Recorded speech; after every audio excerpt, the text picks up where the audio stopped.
for DJ Raqi's Secret Files.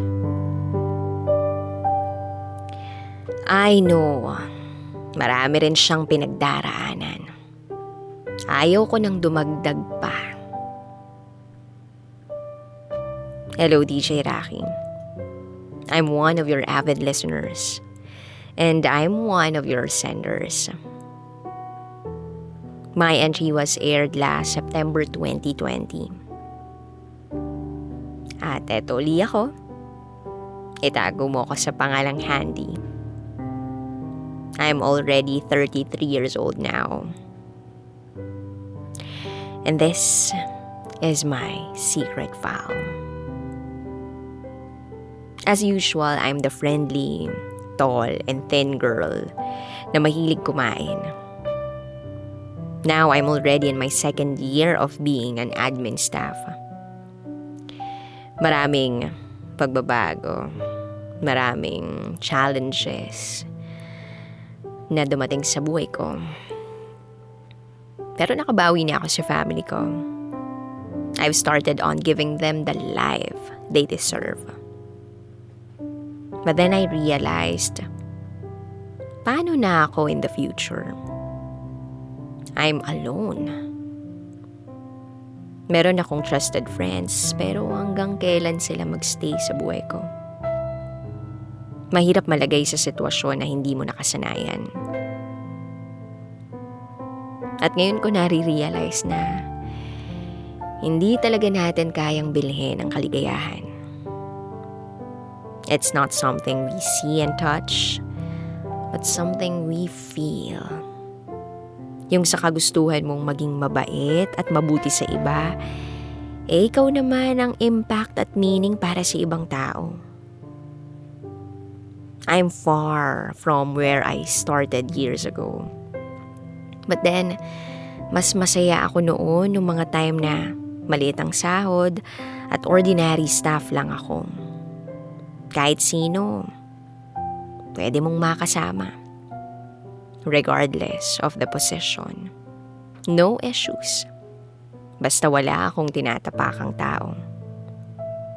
I've surpassed my challenges with a close and treasured friend. Nasubok na kami ng panahon. Hindi nag-iwanan kahit na nagkakatampuhan. Aside from COVID, may isa pang stigma na nasa community ngayon. Na pag magkasama ang mga tao, may relasyon na kahit na wala naman. Lahat ng gawin natin may issue. May kaibigan or kasama kang bago, may issue na. Daig pa natin ang showbiz personalities. Marami nang ang problema sa mundo. Mag-a-add up pa ba tayo? So ano ngayon kung bago at lumang staff magkasama? Admin at staff magkasama. We cannot please everybody. Good vibes lang sana. Everybody happy kumbaga. Kaso hindi eh. How can we be really happy kung merong insecurities tayo? Inggit sa katawan. Ay, talamak na ang lahat ng klase ng tao sa mundo. Genetically modified na lahat. Pati nga karma, digital ni. So in my case, I've met this new staff mid of this year. Actually, we've known each other before, although casual lang. Simpleng good morning lang. Wala ka pang client, enjoy mo lang yan. Pag may duty ka na, continuous lang yan. It just ends there. Until August 3, 2021 came. At first, hesitant pa raw niya akong kausapin kasi nga head nurse ako. My gosh, anong ituturo ko sa HN? Ako rin naman staff to admin lang din. Ako pa nga unang nag-message sa kanya noon. A wrong message sent. Mga June pa yata yun, tapos training day. I sent her a message informing her na ako training niya that day. Biruin mo, in an instant, magiging close kami agad. Without even 24 hours na magkakilala. Ang smooth ng araw namin. Masaya lang. Nag-jive kami agad. Na mas alam ko pa raw ang kwento ng buhay niya compared sa mga kasama niya. And from that day on, every day na kaming magka-chat, magkausap, magkakulitan. Parang nakatagpo ako ng soulmate, soul sister, na gusto mong alagaan at i-guide. Siya rin yung naging stress absorber ko. Nahahata ko siya sa park, church, at nakakapag-late night talks kami. Umaabot ng madaling araw, sharing of daily thoughts, pati mga plano sa buhay. Until one day, some people confronted her about us. Her loyalty, since hindi ko naman siya staff. Pero alam namin sa isa't isa na ang trabaho at ang personal life should be separated. Hindi ko siya dinadala sa mga kalokohan. Pero dahil sa stigma ng lipunan, she decided to end up our friendship. Yung akala mo na instant connection nyo, biglang na-disconnect din. Para akong namatayan ng kapatid.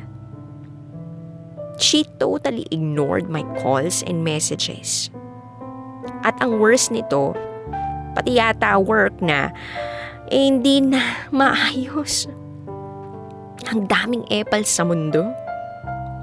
I tried to reconnect. Pero para bang nagmukha akong tanga. Kasi naiwas siya. Well, people come and go. For now, stalk na lang ako sa FB ng little sister ko. Doon ko na lang siya babantayan. And I'm just wishing her all the best. I know, marami siyang pinagdaraanan. Ayoko nang dumagdag pa. I will just be her guardian angel without wings. Now, she's continuing her life, avoiding me. Seems like we became strangers. Kaya kung nakikinig ka man, Christy, nandito lang si ate para sa'yo. Mag-iingat ka palagi. At maging mabuti palagi sa lahat ng gagawin mo. Till our paths cross again. Muli, ako si Handi.